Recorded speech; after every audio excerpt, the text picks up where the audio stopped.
আসসালামু আলাইকুম প্রিয় খামারি ও কৃষক ভাইরা, আপনারা যে যেখান থেকে আমার এই ভিডিওটি দেখতে পাচ্ছেন, আমি সবাইকে জানাই ঘাস টিভি বাংলা চ্যানেলের পক্ষ থেকে আন্তরিক শুভেচ্ছা এবং অভিনন্দন।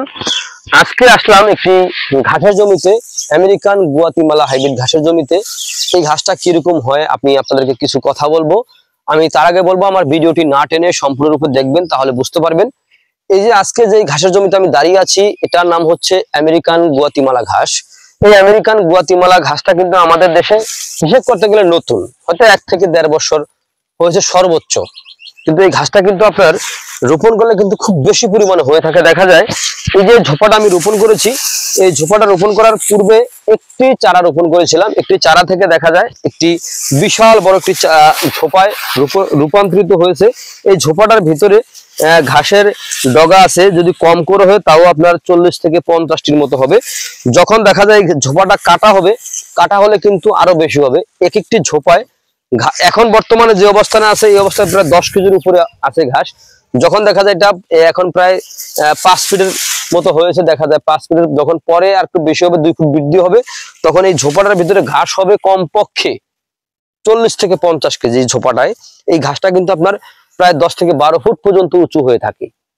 তো আপনারা যদি গরু ছাগলের খামার করতে চান, অথবা 2-1টি গবাদি পশু, যেমন একটি গাভী আপনি পালন করেন, শখের বশে একটি গাভী পালন করেন, ওই ক্ষেত্রে দেখা যায় আপনার শখের বশের গরুর জন্য আপনার ঘাসের প্রয়োজন।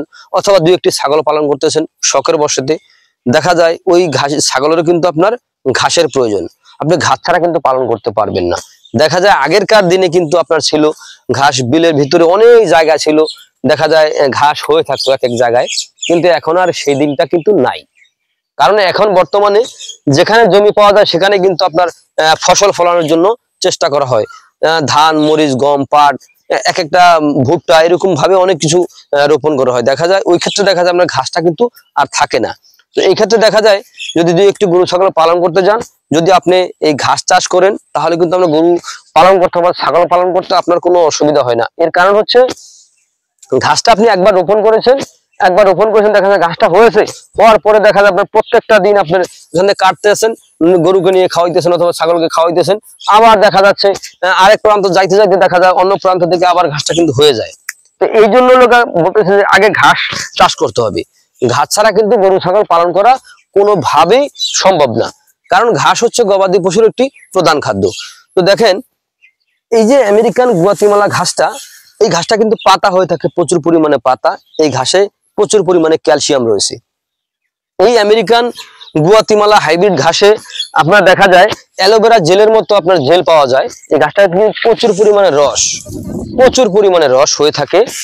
তো এই ঘাসটা দেখা যায় আপনি যদি রোপণ করতে চান, দেখা যায় তাহলে আপনার কাটিংও হয়ে থাকে অথবা চারাও হয়ে থাকে। এই ঘাসটা আপনার যে কোনো মৌসুমে রোপণ করা যায়, কিন্তু আপনার উঁচু জায়গা লাগবে। উঁচু জায়গা ছাড়া এই ঘাসটা কিন্তু আপনার বেশি একটা ভালো হবে না। উঁচু জায়গায় খুব বেশি পরিমাণে ভালো হয়ে থাকে। এর এক একটি ঝোপায় 40 থেকে 50 কেজি ঘাস হয়ে থাকে। আর একটি গবাদি পশুর জন্য 40 থেকে 50 কেজি ঘাস কিন্তু যথেষ্ট। যত বড় গরু হোক, একটি 50 কেজি অথবা 40 কেজি একটি বোঝার ঘাস কিন্তু 4টিখানি কথা না। তো দেখেন, আপনি গরু ছাগল শখের বশত যদি পালন করেন, ঘাস চাষ করবেন, তাহলে খুব সহজে আপনার গবাদি পশুকে আপনি ঘাস খাওয়াতে পারবেন। তো বিশেষ করে আপনার এই যে আমেরিকান গুয়াতিমালা ঘাস, ইন্দোনেশিয়ান স্মার্ট নেপিয়ার ঘাস, জারাওয়ান, তাইওয়ান, এগুলো হচ্ছে আপনার শুকনো জমির ঘাস। আর পানিতে আবার কিছু হয়ে থাকে, যাদের নিচু এলাকা, তারা হয়তো আপনার জার্মান হোয়াইট হাইব্রিড অথবা অজানা হাইব্রিড, এগুলো হচ্ছে নিচু জমির ঘাস। আর উঁচু জমির ঘাসের লোক আপনার এই যে American Guatemala, Indonesian smart Napier, Taiwan, জারাওয়ান, এগুলো হচ্ছে উঁচু জমির ঘাস। এই ঘাসগুলো কিন্তু আপনার চাষ করলে আপনি কখনো ঠকবেন না। এর কারণ হচ্ছে ঘাস যত দিন যাবে ঠিক ততই কিন্তু আপনার এই গরু ছাগলের ঘাসের কিন্তু কষ্ট হয়ে যায়। কারণ এই ঘাস দেখা যায় আপনার একটি গরু যদি আপনি পালন করেন অথবা খামার করেছেন, দেখা যায় আগে কিন্তু ঘাসের যোগান নিশ্চিত করতে হবে, না হলে আপনি গরুকে কি খাওয়াবেন, তাহলে কিন্তু ওই ক্ষেত্রে আপনি লসে পড়ে যাবেন। তো এই কারণে বলতেছি যে আপনারা যদি গরু ছাগল পালন করতে যান, আগে অবশ্যই ঘাসের যোগানটা নিশ্চিত করবেন, তাহলে কিন্তু খুব সহজে আপনার খামারে আপনি সফলতা অর্জন করতে পারবেন। তো প্রিয় বন্ধুরা, যাই হোক, আমার কাছে যদি এই ঘাসের কাটিং আপনারা পাবেন, যে কোনো ধরনের হাইব্রিড ঘাসের কাটিং, যেমন এই যে আমেরিকান গুয়াতিমালা ঘাস, এই ঘাসের চারাও পাবেন, কাটিংও পাবেন। এটার চারা বিক্রি করে থাকি মাত্র 15 টাকা।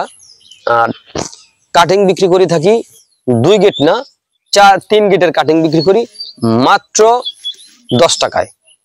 আর যারা দেখা যায় আপনার ইন্দোনেশিয়ান স্মার্ট নেপিয়ার ঘাস অথবা এটা যদি নিতে চান, যদি বেশি পরিমাণ নিতে চান তাহলে 80 পয়সা, মাত্র 80 পয়সা। আর যদি দেখা যায় আপনার জারা ওয়ান অথবা তাইওয়ান নিতে চান, যদি একটু বেশি পরিমাণে হয় তাহলে 60 পয়সা, যদি একটু কম হয় তাহলে ওই ক্ষেত্রে দেখা যায় 80 পয়সা রাখি, আবার 1 টাকাও রাখি। আর এই ঘাসের যদি আপনি চাষ করতে পারেন তাহলে খুব সহজে আপনার গবাদি পশুকে আপনি ঘাস খাওয়াতে পারবেন। তো প্রিয় বন্ধুরা, আর দেরি না করে যদি আপনার গরু ছাগল পালন করতে চান, আজই আমার স্ক্রিনে দেওয়া নাম্বারে অর্ডার করুন। আমরা ঘাসের কাটিং বাংলাদেশের প্রত্যেকটা জেলা, উপজেলা এবং হোম ডেলিভারি দিয়ে থাকি। চাইলে আপনি ঘরে বসেও সংগ্রহ করতে পারেন। তো প্রিয় বন্ধুরা, আজ এখানে এ পর্যন্তই। আপনারা সকলে ভালো থাকবেন, সুস্থ থাকবেন। আল্লাহ হাফেজ।